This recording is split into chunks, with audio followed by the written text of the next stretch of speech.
Hey there, it's Mike. Welcome to the shop. Been a while, as always. Anyway, this is your generic engine hoist, Harbor Freight, Pep Boys, Princess Auto, whatever. This one came from Pep Boys, but they're all, other than the color of the paint, I think they're all pretty much the same, $100, cheap.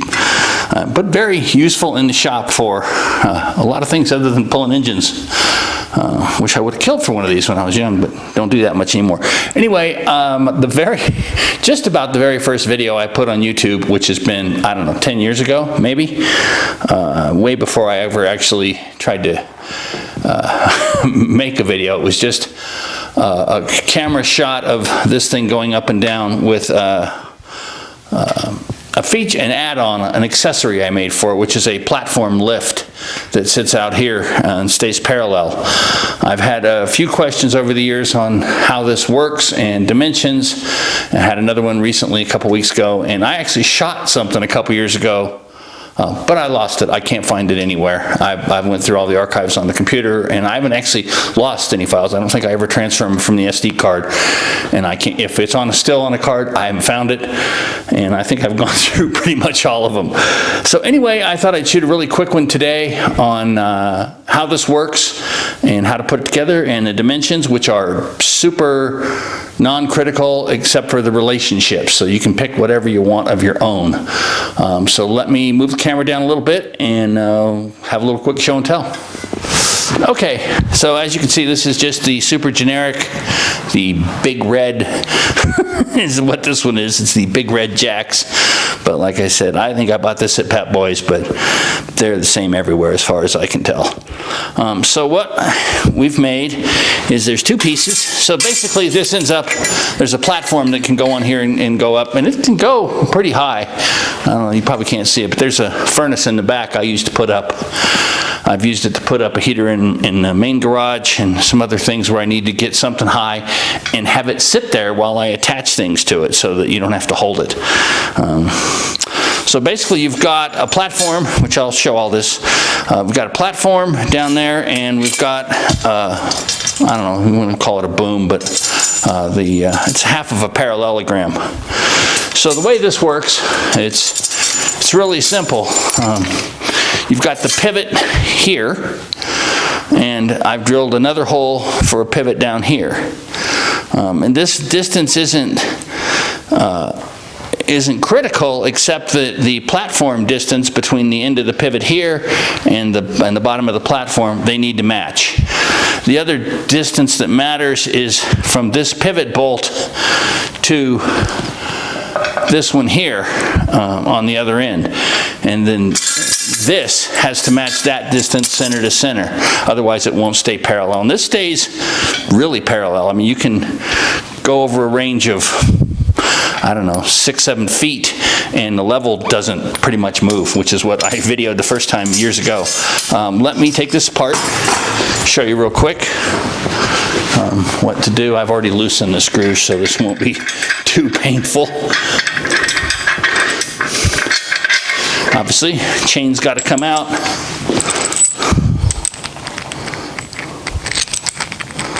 I can get this screw back on. And then the arm, the boom, goes out all the way.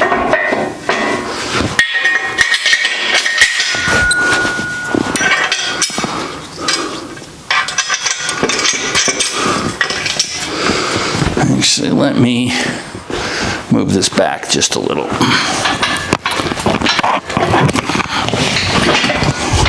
Doesn't like my mat. All right, let's see where the camera's at. Okay. So anyway, yeah, this comes out all the way. Let me get a tape measure.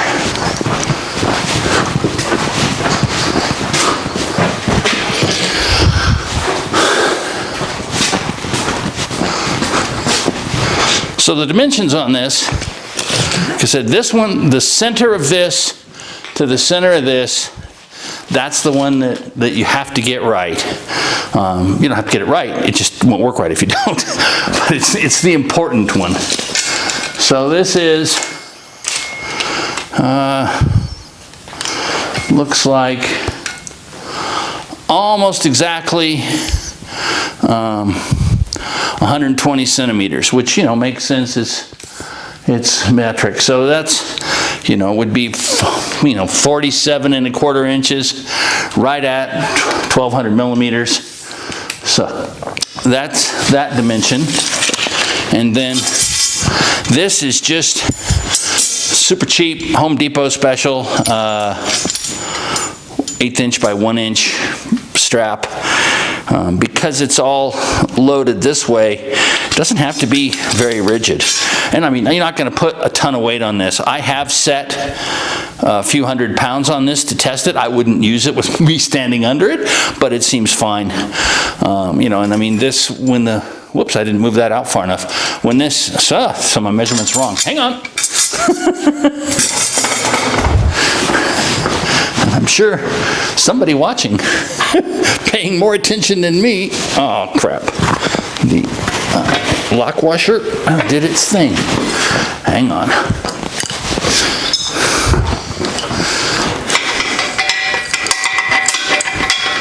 Even finger tight, that doesn't want to come loose. Okay.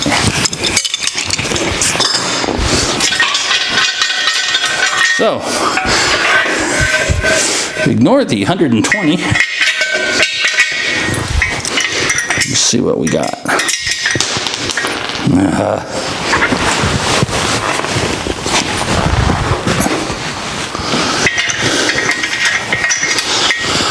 Okay, let's try that again.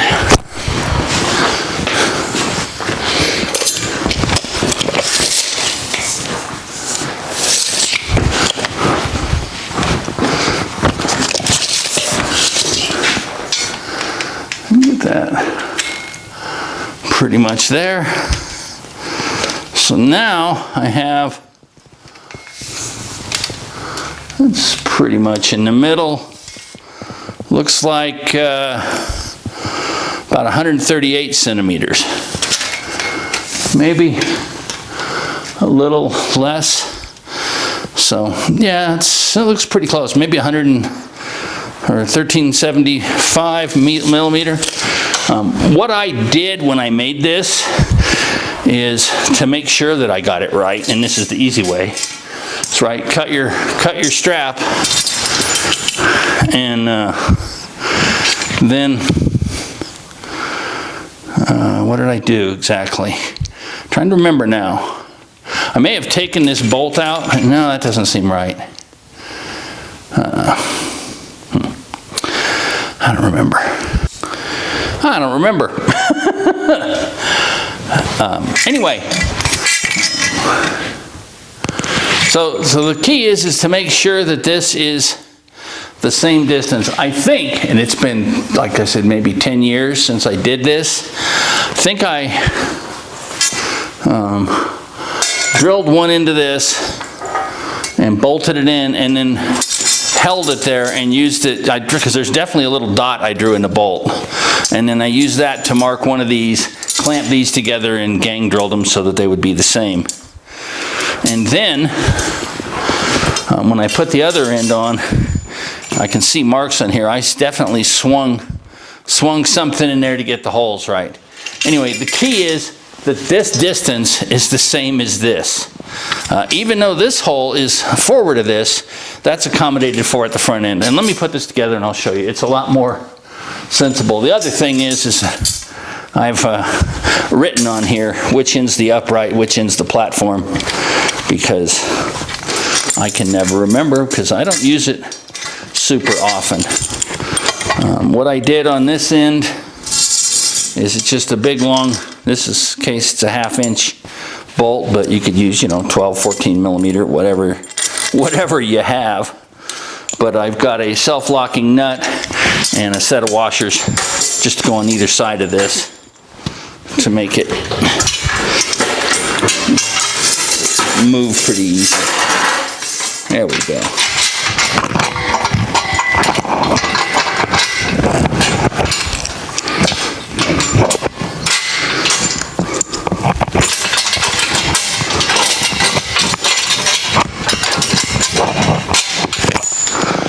And I'm dropping all my hardware this morning.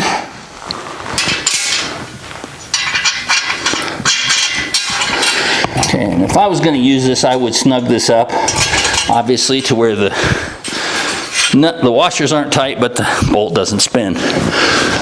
And then on this end, you can see it's pretty simple. It's just a couple pieces of angle with the holes in it, some more strap, piece of birch plywood, and I highly suggest filing these off so you don't cut yourself. And I mark this front. These are carriage bolts that are countersunk to be, this sexy says pine plywood. Well, never mind. I was wrong. It's not birch. Anyway, they're countersunk, obviously, to be slightly below flush. So, you do the same thing.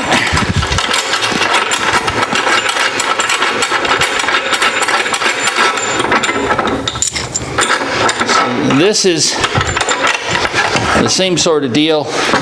Bolt, 4 washers, countersunk nut. Now this one's a little bit more of a pain in the butt to put on because you can't, it doesn't flex like the other one does, not as much.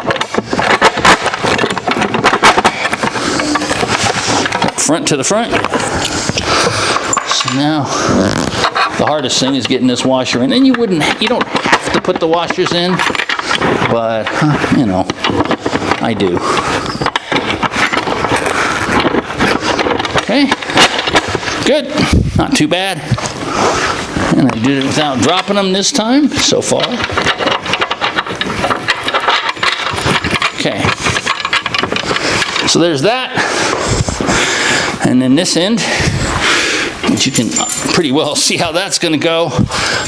This one I do have a piece of EMT conduit, pardon me, air compressor bleed off. So there's just a little piece of EMT conduit in here to act as the spacer. It goes in between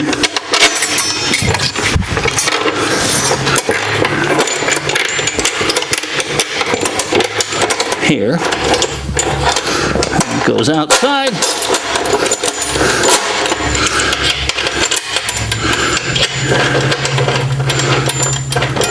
Get on there. All right. Same. So, that's it. So you can see that's pretty level. It is a little wobbly this way, but you know, it's not made for a ton of, I mean, it'll hold a lot of weight, but it's got to be balanced or it's going to bend. I mean, you could beef this up if you really wanted to, but like I said, I used it to put heaters up and stuff, and which weigh, you know, 50 pounds, 100 pounds, and they're big, square, easily balanced. I mean, it worked great. So like I said, the other really important dimension is, get over here, is that this pivot to this pivot has to match this pivot to this pivot. And then this dimension can be kind of whatever you want. Obviously it's triangulated with this, and I know that doesn't show up on the camera very well, but that's why I've got the holes with the bracket with the slots and holes in it, so that I could adjust it to get this pretty level. Yeah, it works quite well. And, you know, you can see it goes up and down pretty easy. Let me see. Now this is not sitting flat on the floor. The rear of this is sitting on a mat that's, I don't know, 6 millimeters thick or something. So it's not dead level, but it's pretty close. Let me see here how that ends up. Yeah, it's almost dead level. You know, it's like I said, it gets a little bit, but you can, and I could adjust it, but it's pretty close to level. Let me see if I can zoom in and show you on that. So it's pretty close to level, and as it goes up and down,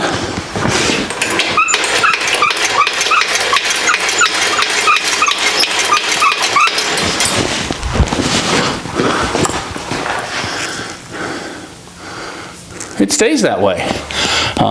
Because it's a parallelogram and those dimensions are the same, it tracks really well. The closer those pivot dimensions match, the better it will stay parallel. Anyway, that's really all there is to this. Very minimal investment if you've already got an engine hoist. Not a tool I use very often, but really, really useful when you need it. Because I'll take the camera back there and show you. All right. So there's the heater for the shop, and that is, I don't know.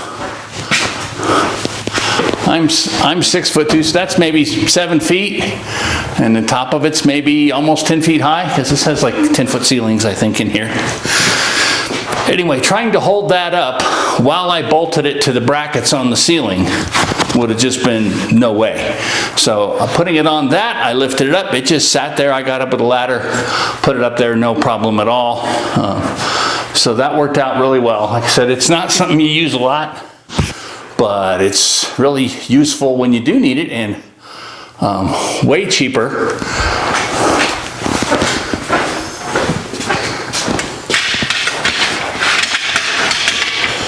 So it's way cheaper than buying something else. So let me see here if I can.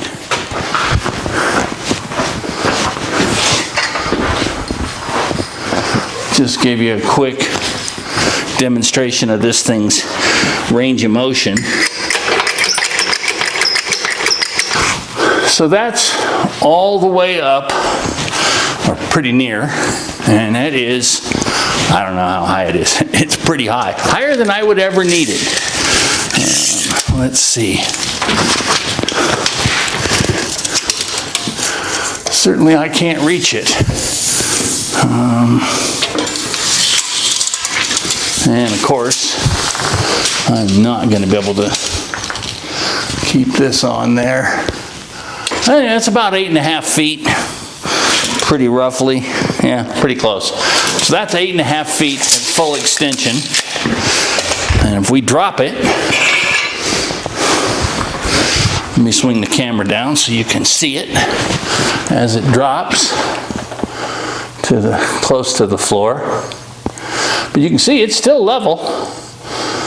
And so that should cover it.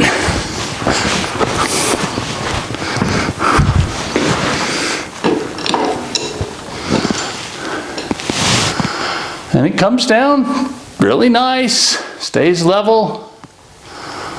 And this height in here determines how low it can go.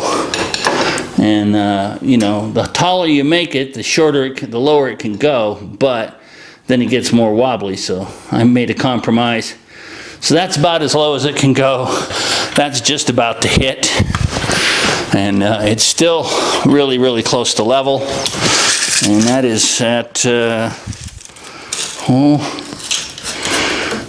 about 34 inches, about 87 centimeters, something like that. So that's about it. I hope this answers questions for the folks that have asked over time. And yeah, it's a cool little tool. Don't use it a lot. I've used it, I don't know, 3 or 4 times since I made it. So, but the good part is once it's taken apart, it doesn't take much space. You know, this can stand up against anything, and this I just set on top of some shelves that I can barely reach in the back room. So that, and then I can put stuff on top of it, so it just, you know, it doesn't take up much space. I think that's about it. Yeah, that's about it. So. Anyway, thanks for tuning in, and y'all have a great day, and hopefully, I always say this, hopefully I'll do more videos on a regular basis. So life is still crazy, but not as crazy as it was. Anyway, this is Mike. See ya. Oh, okay, I'm just going to add, I'd already shut everything off, but I was putting this away, and I thought I'd add this because this is annoying. It's annoyed me almost since day one until I finally figured out an easy way to do it. So if yours is anything like mine, or depending on how level your floor is, these pins, this one is loose right now, And that's tight. It doesn't always line up. So this is just a piece of 2x2. Well, it used to be a 2x4. It's cut in half, but it's just scrap. But it's because they're always lower. So I just put this under there, use it to lift, and then they come up and out super easy. I tried to use the jack handle, but it slides on the floor. Now, depending on your floor, that might not be the case. But a piece of wood works fine. And of course, you know, if it's junky old scrap, costs basically nothing. So like this side will almost certainly have all the weight on it, which it does. I can't pull the pin out, and the only way to get it out is to lift that up. So yeah, just stick a little piece of wood under there, lift up, comes right out. So hopefully that will help somebody, because yeah, it's just annoying. And I just throw that under there, let it sit there. That way I don't have to hunt for it, and you know, it's got a big old router groove in one end. I mean, it is really scrap. So that's it. I'll store this back behind the lathe where it lives.